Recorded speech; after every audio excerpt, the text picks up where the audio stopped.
일일일강 논어 강독의 박지혜입니다. 인간의 지능에 대해서 고민해 보셨습니까? 지능 지수가 높은 사람도 있고요. 또 지능 지수가 낮은 사람도 있죠. 근데 하워드 가드너 같은 분은 지능은 다양한 지능이 있다고 얘기합니다. 일명 다중지능 이론이라고 하나요? 음악적 지능이 높은 사람도 있고 또 술이나 연산 쪽의 능력을 발휘하는 사람도 있다. 또 어떤 사람은 체육에 관해서 지능이 높은 사람도 있다. 그러니 단순히 지능 지수만 갖고 인간의 지능을 분별해서는 안 된다라고도 합니다. 논어에도 공자가 인간의 지능을 나누는 이야기가 나옵니다.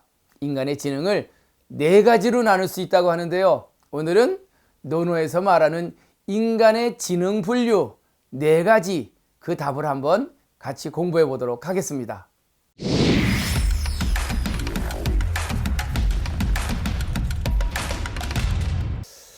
지능 지수에 대해서 공자는 네 가지를 얘기하고 있어요. 제일 중요한 천재적 지능을 가진 사람, 생이지지라고 얘기합니다. 생이지지. 그러니까 태어날 때부터 세상의 모든 걸 다 깨치고 태어난 사람이 있다는 겁니다. 그리고 이제 그 밑에 사람을 학이지지라, 배울 학자, 열심히 배워서 지능 지수를 높여가는 사람들이 있다고 얘기해요. 이 세 번째는 경험적 지식의 습득인데요.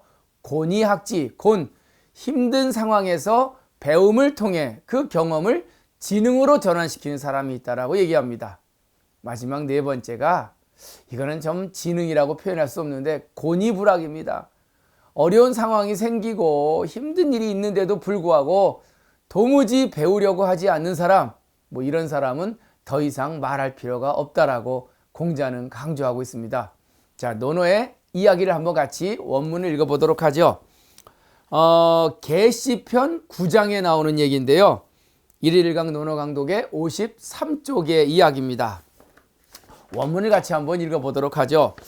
공자왈 생이 지지자 상야요 학이 지지자 차야요 곤이 학지 우 기차야요 곤이 불학 민사위 하인이라. 예, 완전히 네 가지를 정확히 분류하고 있네요. 공자가 말했다. 생이지지라는 단어. 생은 태어날 때부터 지지, 모든 걸 다 깨치고 태어난 자가 있다. 이 사람이 가장 최고 등급의 지능이다. 혹시 유튜브 들으시는 분들 중에 생이지지자 계시나요? 난 태어날 때부터 세상의 모든 걸 다 깨치고 태어났다. 이런 분들이라면 이 화면도 보시지 않겠죠? 자, 근데 두 번째는요. 학이지지라고 얘기합니다. 학이지지. 그러니까 배울학자니까 열심히 배움을 통해서 지능의 상승을 가져오는 사람. 이걸 학이지지라고 표현해요. 여러분들이네요. 열심히 배워서 더 높은 나의 지능을 만들기 위해서 노력하시는 분이야말로 학이지지의 지능을 갖고 있는 사람이다. 그 다음에 이제 곤이학지입니다. 그래서 곤자는 왜 곤란하다 할 때 이 곤자를 쓰죠. 그러니까 인생을 살면서 왜 힘든 일이 있잖아요. 외국인과 만났는데 영어를 잘 못하는 의사소통의 곤란함을 만난다거나 아니면 회사에서 무슨 보고서를 써야 되는데 이런 소프트웨어를 만질 수 있는 어려운 곤란한 상황에 처할 때 그때 그 경험으로서 배우는 사람을 곤이학지다라고 얘기합니다. 그러니까 힘들고 어려운 상황 속에서 그 어려움을 타개하기 위해서 답을 찾는 과정 속에서 배움을 축적해 나가는 사람. 이걸 경험적 지식의 습득이라고 표현할까요? 곤이학지. 그 다음 마지막이 곤이불학입니다. 분명히 어렵고 힘든 상황임에도 불구하고 불학, 도무지 배우려고 하지 않는 사람. 이런 사람에 대해서는 공자는 뭐라 그러냐? 민사위하라. 이런 사람들은 이사자, 아래하자. 지능에 있어서 가장 최하의 등급의 사람이라고 얘기를 합니다. 공자는 이 네 가지 지능의 분류 중에 어디에 해당할까요? 누군가 와서 그런 얘기를 해요. 선생님은 생이지지자죠. 세상의 모든 걸 다 깨치고 태어나신 분 아닙니까? 공자의 대답은 좀 의외였습니다. 비생이지지자라.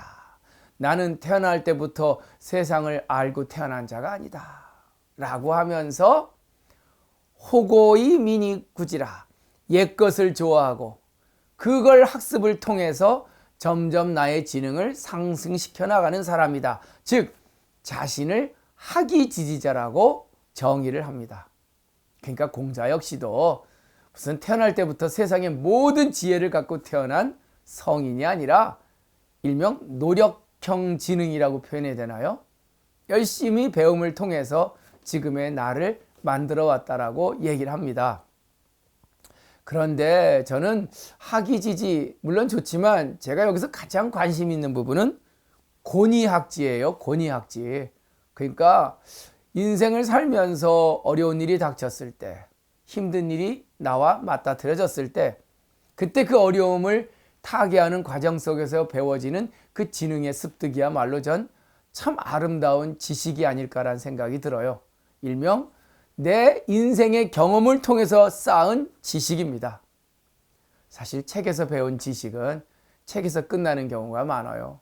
그러나 아프면서 배운 지식은, 정말 어려움 속에서 만난 지식은 그거는 내 삶에 그대로 들어오게 되죠. 내가 겪어보지 않은 지식은 어쩌면 지식 따로 나 따로 책에 있는 글자 따로 내 생각 따로일 수가 많아요. 어린 시절 어린아이가 왜 그 뜨거운 물을 갖다가 바라볼 때 저게 뜨거운 물이다라고 인식하지를 못해요. 그런데 어떨 때 그 뜨거운 물이 지식으로 들어옵니까? 뜨거운 물에 손을 대보면 알아요. 아 뜨거 하는 순간 야 저걸 맨손으로 만지면 내 손이 뜨겁게 아프구나. 그때부터 이제 그 뜨거운 물에 대한 지식이 그 아이에게 쌓이는 거죠. 그거는 뭐 정말 권위학지죠. 그 아이가 그 힘든 상황 속에서 쌓아낸 아주 훌륭한 경험적 지식이라고 할 수 있습니다. 전 그래서 학이지지보다 더 높은 단계는 권위학지다. 내 삶을 온전히 바쳐서 내 경험을 통해서 그 역경을 만나서 그걸 헤쳐나가는 과정 속에서 만난 그 성찰의 깊은 지식이야말로 전 진정한 참 지식의 모양이 아닐까라는 생각을 전 개인적으로 하고 있습니다. 제일 문제가 곤이불학이네요. 곤이불학. 힘든 상황 속에서도 전혀 배우려고 하지 않고 똑같은 힘든 역경을 또다시 마주하게 되고 거기서 아무런 성찰도 없고 아무런 깨우침도 없이 그렇게 인생을 살아간다면 공자 말대로 민사위한이라, 이런 사람들은 가장 아랫등급의 사람이라고 분류될 만합니다.